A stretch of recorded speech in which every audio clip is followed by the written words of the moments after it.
د جمعې په ورځ په پېښور ګارډن کې د مهر میډیکل سنټر لخوا یو فری میډیکل کیمپ انعقاد وشو.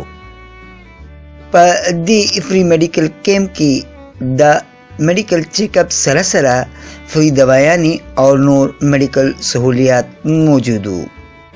په دې فری میډیکل کیمپ کې د علاقې خلکو په ګڼ تعداد سره شرکت وکړو او خپل چیک اپ فری وکړو.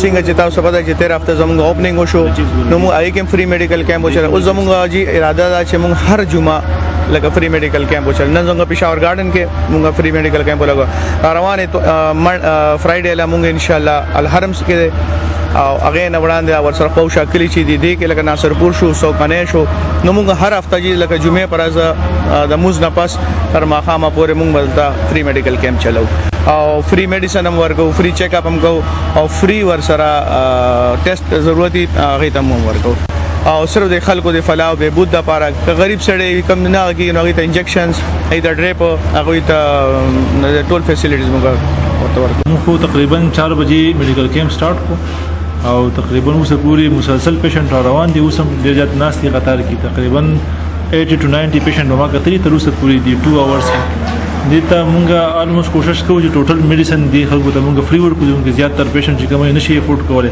دی وجنه هاسپټل ته نشي ته ریری نه چې هغه افورد کولای نشي میډیسن مونږ زیات تر کوشش کړی ځان سره میډیسن راوړي خپل میډیسن خپل سایډ نه ټول مونږه اویلیبل کړی دي. ماشه الموست زیات تر پیشنټ کې زموږ سره ماشومان ډیر زیات سیوا دي.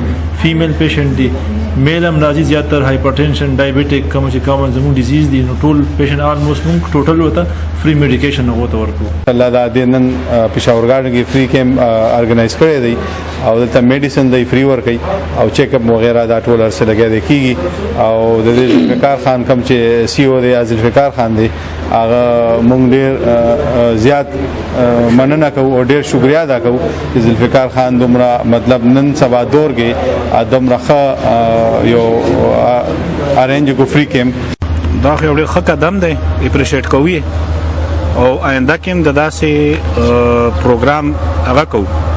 امید لرو ډیر یو ښه کوشش ته موږ ډیر اپریشیټ کوو.